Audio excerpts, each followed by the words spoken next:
Hello, ladies and gentlemen, boys and girls. Welcome back to another episode of F1 2019 career mode, episode number 6 today for the Monaco Grand Prix here in season. Okay, fine, I'll say season 1.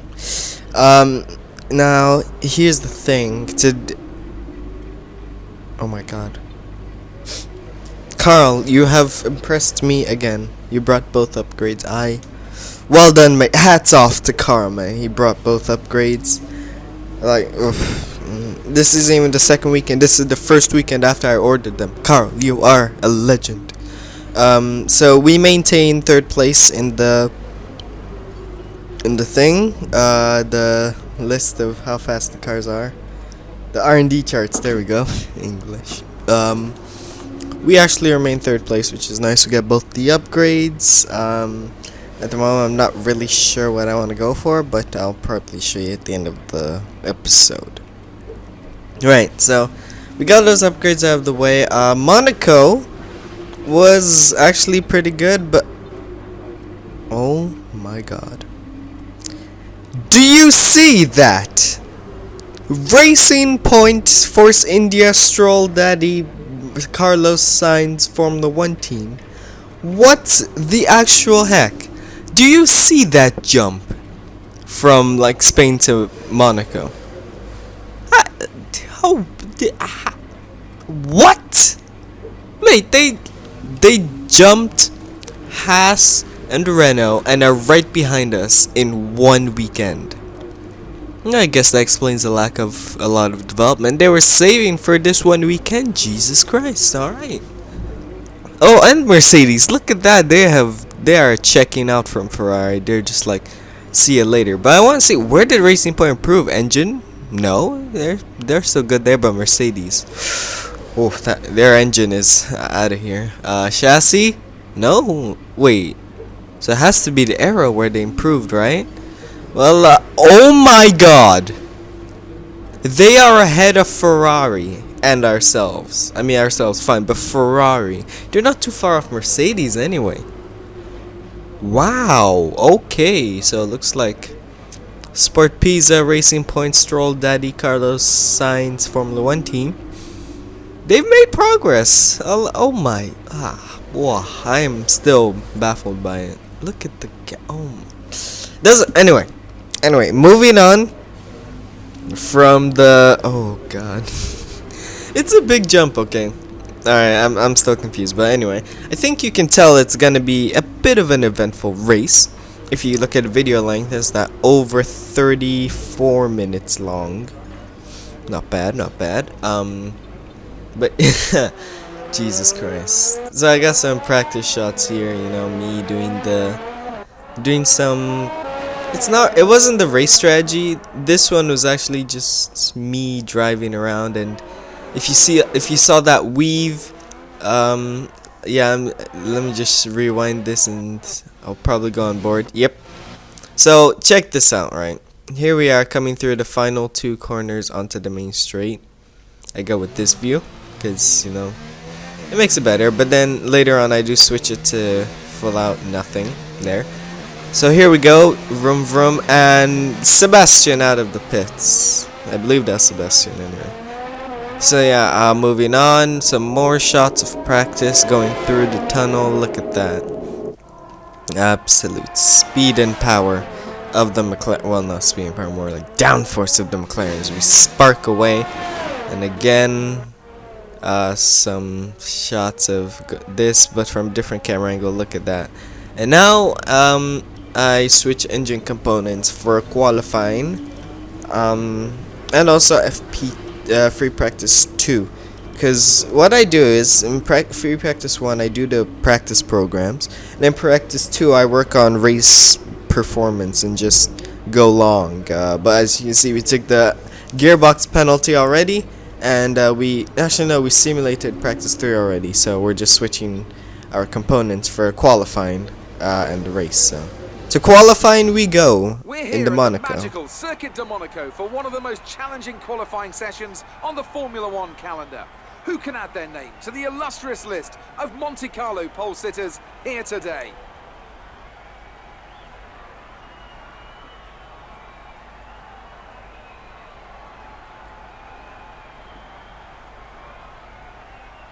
This is the kind of track that eats rear tyres for breakfast, or so I'm told by more experienced drivers than myself.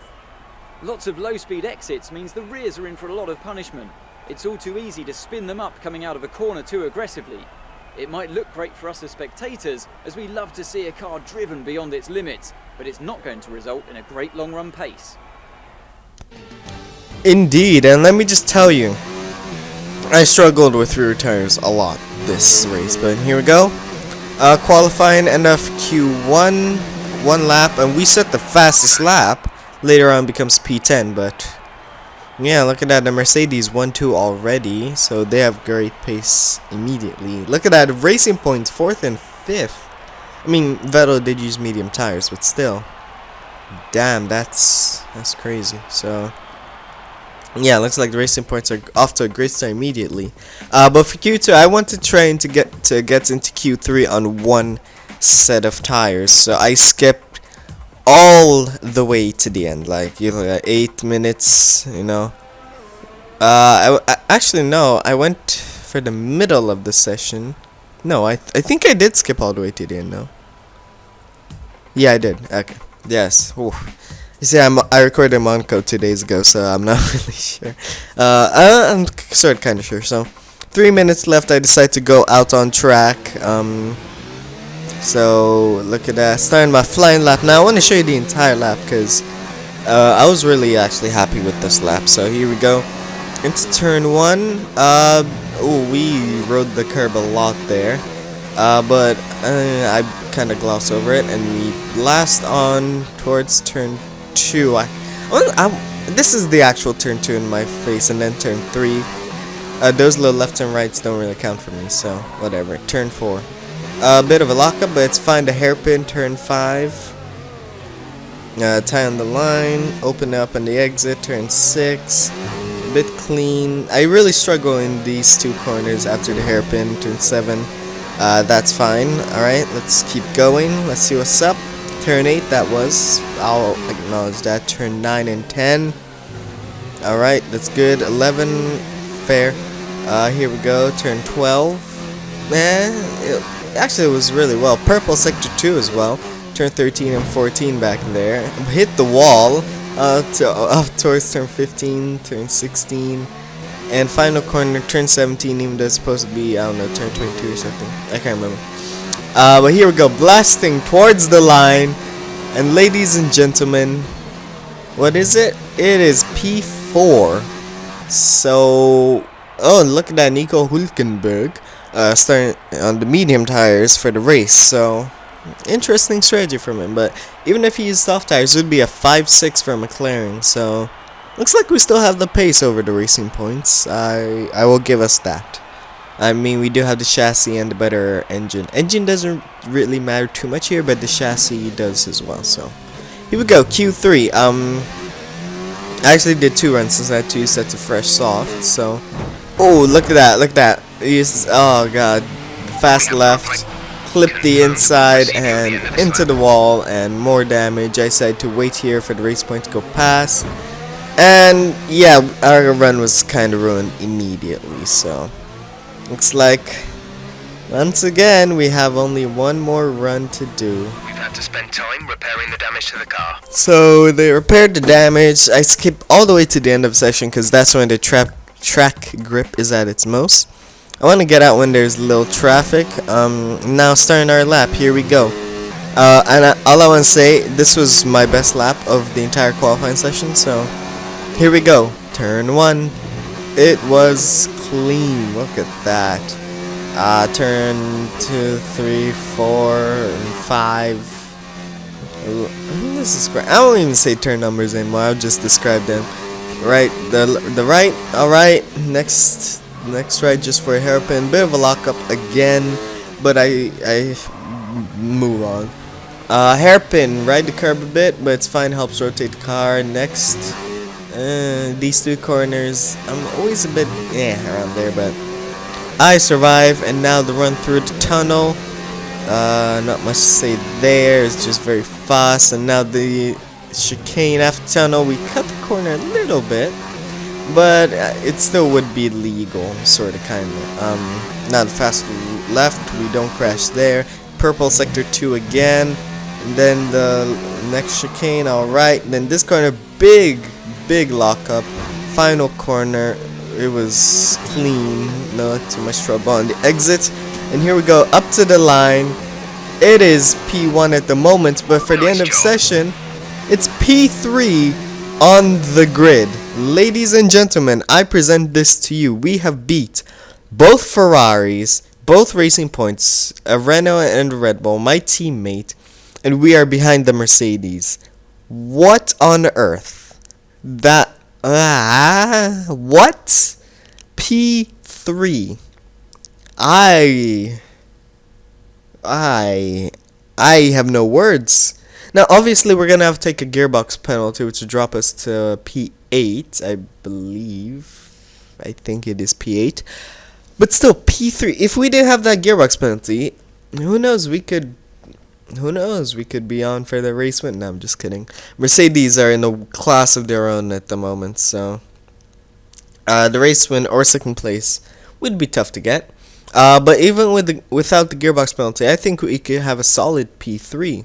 Yeah, for the race. So we're gonna have to take the penalty. But who knows? We'll see what happens, and anything can happen. It is Monaco indeed. You know, someone crash into a wall, safety car, pit on safety car, and come out. Fresh tires, and a perfect strategy for the race. But as for now, onto the race we go for the Monaco Grand Prix.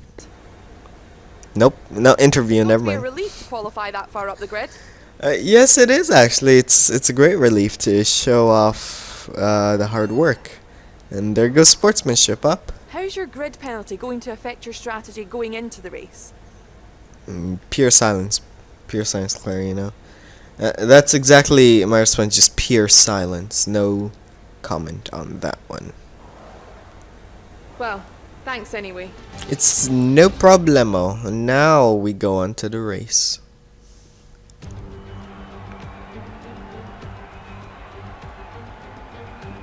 Motor racing has come a long way since the first Grand Prix of the early 20th century. We have faster cars, bigger circuits, highly trained drivers who've dedicated their lives to racing. But still, we return here. Still, it remains the most desired victory in Formula One. Still, we race the Monaco Grand Prix. The astonishing Circuit de Monaco is, for all intents and purposes, virtually unchanged since its inaugural race back in 1929. The faster cars of today, though, ensure the 19 corners past the casino and along the seafront remain as thrilling as ever. A 2.1-mile lap here takes us around an entire country, yet never more than inches from the race-ending barriers.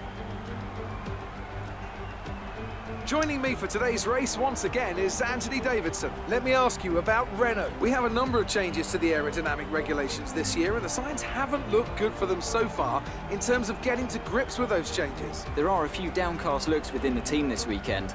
I think they've been hit fairly hard by the new regs. But this is only the first step down a long road of development, and even if they don't maximise their points today, there are plenty more up for grabs this season. With the race minutes away from starting, here's what today's grid rundown looks like. Valtteri Bottas lines up on pole position, with Nico Hülkenberg alongside. As we continue through the rest of the grid today, we have Hamilton, Vettel, Sergio Perez, and Norris, Sainz, Iceman, Verstappen, and Daniel Ricciardo, Grosjean, Magnussen, Charles Leclerc, and Gasly, Raikkonen, Kvyat, Alexander Albon, and George Russell. Giovinazzi and Robert Kubica takes the last spot on the grid. Now it's almost time to lights out, so let's go down to the track. So I'm the only one there taking a penalty. Who knows, that might bite some people in the back, but looking at the strategy, the one stop is slower, but remember, this is Monaco. Track position is the most important thing. So I am thinking about the one stop. The soft to hards looks more favorable, even though that's slower than the soft to medium. But again, remember, those rear tires, once they go out, they're gone. Like in practice, Jesus Christ! Once they were dead, it was over. You were spinning your wheels. So I just like the two stop, but I keep in mind that if I can go to lap 10, 9, 10 ish, I can make the pit stop and do a one stop. So we'll see how that goes on, and we'll see if that strategy benefited me in the end. So yeah, here we go to the race to 5 red lights of the Monaco Grand Prix here in Monaco. Jesus Christ! Lights are out. We're underway. It's a bit of a shaky start, and we get almost sandwiched by the Renault and Red Bull. That was Ricardo and Verstappen. But we maintain P8, which is good. Look at that, Norris and Sainz going side by side. So Norris is trying to fight to keep his place. Of course, Sainz is attacking him, but Sainz will have the inside line for the next corner, which means Lando gets squeezed out, and I back off. I want to smash into the back of him. So yeah, we back off a bit and through the hairpin, green flags, because it's very slow through there. Exiting the hairpin section towards the tunnel. So it is. Oh, one of the Mercedes fell back a bit behind. Alright, one of the Ferraris fell back behind the racing point. That's Vettel behind the racing point. So I'm guessing it would be Bottas behind Hamilton. So I'm guessing it seems like it's Hulkenberg from Hamilton, Bottas. Who is that? Perez actually. Wow, Vettel, Sainz, Norris, myself, Verstappen, and Ricardo. So far, I haven't lost a position, I haven't gained any. But now we are right behind Lando Norris as we end the first lap. And now we can start editing away the blank section. So, alright, so here we go. Lap 5 this is. Yes, ladies and gentlemen, lap 5. Nothing. Like, I've been stuck behind Lando. I'll be pushing him through Sector 1 and Sector 3. Sector 2, I do lose a bit of time, but then I gain it back because look at these traction zones. Look at that. So I lose a bit of time, but we still keep on him. It's the racing point ahead of Sainz. We expect you're going to start feeling the effect of tyre wear around about now. Let us know if it gets too bad. Alright, so tyre wear around about now. Okay, I'll see how I deal with that, but we are stuck right behind Norris, and I want to get past as soon as I can. So I kind of cut the chicane a bit, but now around the outside of La Rascas on Lando Norris. I'm trying to make this move easy on him. I don't want to hurt him too much, but we get a terrible exit. Ride the wall, did you see that? And we have a bit of front wing damage now, which is not ideal, but we have to run with these things. And now lap 7, there's yellow flags. I think it's the race point ahead, but it's actually for my teammate Lando Norris. Lando has had a failure. I don't know if it's an engine or gearbox, but since my gearbox was worn, he didn't take a penalty. I'm guessing it's a gearbox failure, but there you go. He's out of the race. Why did it have to be Lando? Why? So here we are. They were rear tires. Look at them. They are dying. But I decided, you know what? I actually asked Jeff a couple times, and it seemed that everyone around me was gonna do the 2 stops. I was like even look, Sainz coming in lap 7 for 2 stop. I'm like, alright, I'll soldier on for the 1 stop. And here we are, lap 9. My strategy said lap 10, but I said lap 9. Look at that, 70% of rear tires. I did not want to risk a puncture, so I also asked to change the front wing because I did damage it a bit, and I could feel the understeer. It was terrible. So here we are, pit stop. It's gonna be a slow one because of course I've changed front wing. So tires are on. We put on the hard tires because I don't trust the medium tires. So here we are. We're the only ones going to the end of the race as far as I know right now. And we will rejoin in last place. Well, P19 anyway. Up to speed now. Let's get some heat into those tires. Alright, so we are a bit negative on fuel, but we will save that quite quickly. So we're behind Ricardo, who's on soft tires, so he's gonna do a 2 stop as well. He's gonna do another pit stop. Yeah. So here we go. Oh my god, the dive bomb in Rascas. Man, Arav would be proud of that. But That was beautiful. That just right up the inside and took the place. Simply lovely move on the Honey Badger himself. Right, up next, Max Verstappen in the Renault. Oh, look at that. It's Giovinazzi. He's been held up by Giovinazzi. All I'm gonna say, Giovinazzi, as we send it to the inside of the corner before the hairpin, and we got the move done and dusted. But Giovinazzi is gonna be an important figure in this race, and you'll see why. Believe that's coming up now.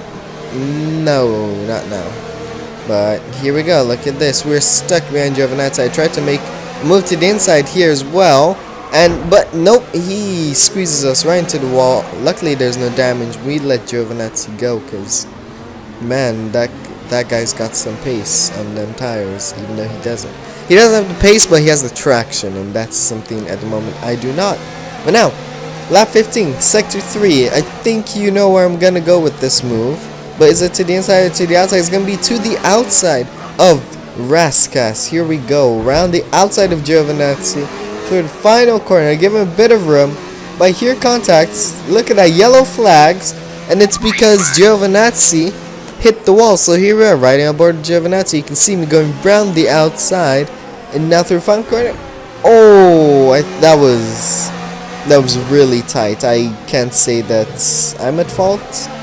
Well, I'm gonna say it's a racing incident. So here we are, down the inside of who is this? Carlos Sainz. He squeezes me right onto the wall. Final corner to the inside. He bounces off the wall. Jesus. So 2 incidents with people at the final corner. Hopefully, there will be no penalty for that. But we make the move up into P9. Now remember, all these guys need to make another pit stop, and I do not. So look at that. We're sliding through sector 2. Start of sector 3.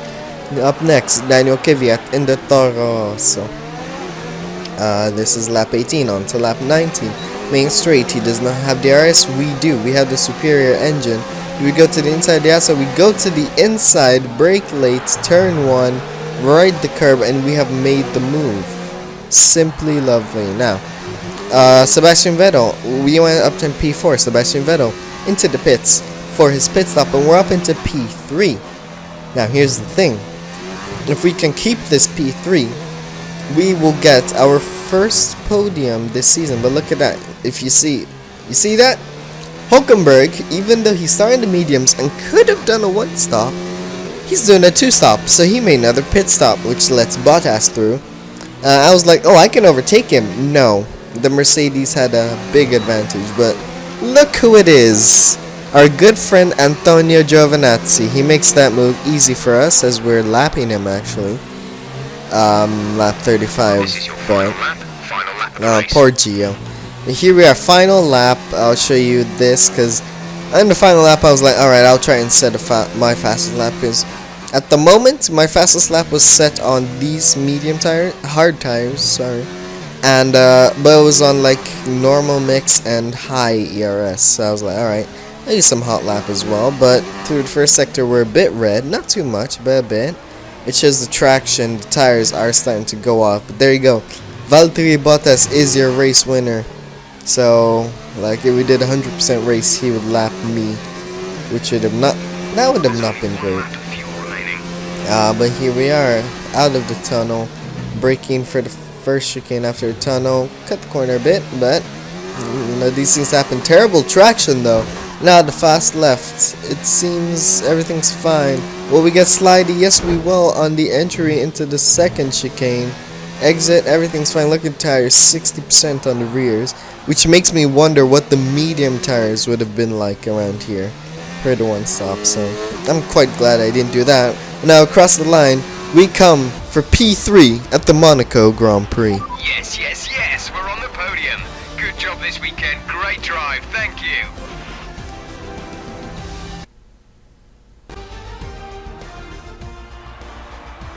And Mercedes have pulled off a great victory here today.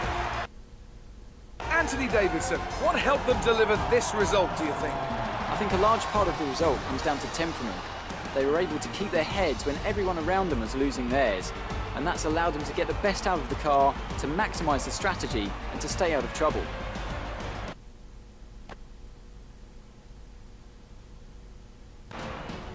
After an excellent performance at the Grand Prix, I'm sure there'll be plenty of celebrations tonight amongst the Mercedes team, and they certainly deserve it.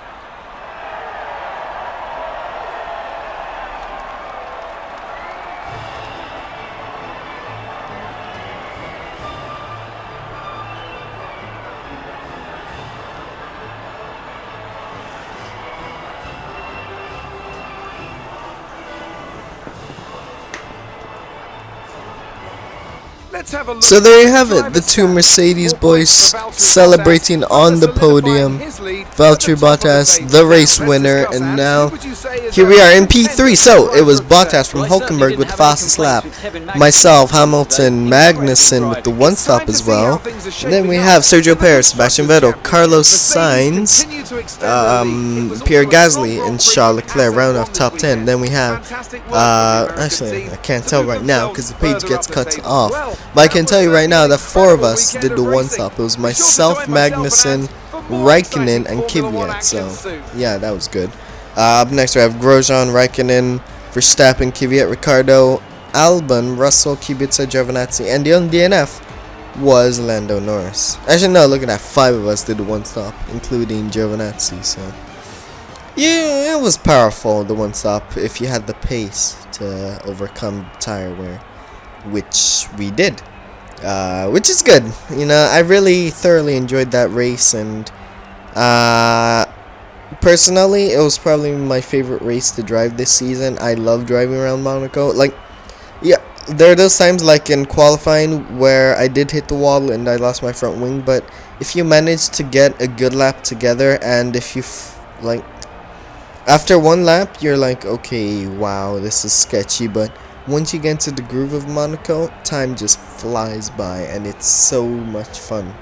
Personally, like, even with those low traction zones, I like it. So look at that, Lando Norris is down to P7 in the Drivers' Championship because of his DNF. Constructors wise, we're still in P3, but look at that, Haas overtaking both Red Bull and Renault with one weekend. So well done from the Haas boys today to overtake both of those teams. So it was a great race. I enjoyed it, especially driving. It was wow.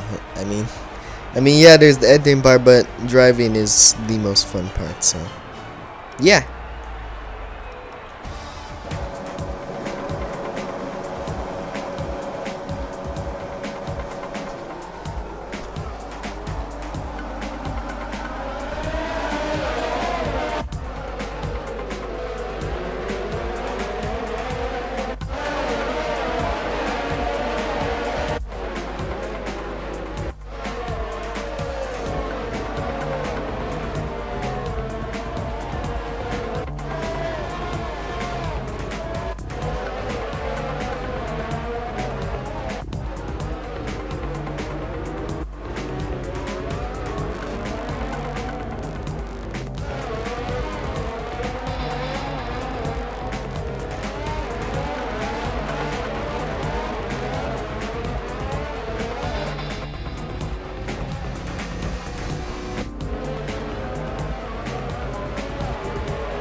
great work out there today.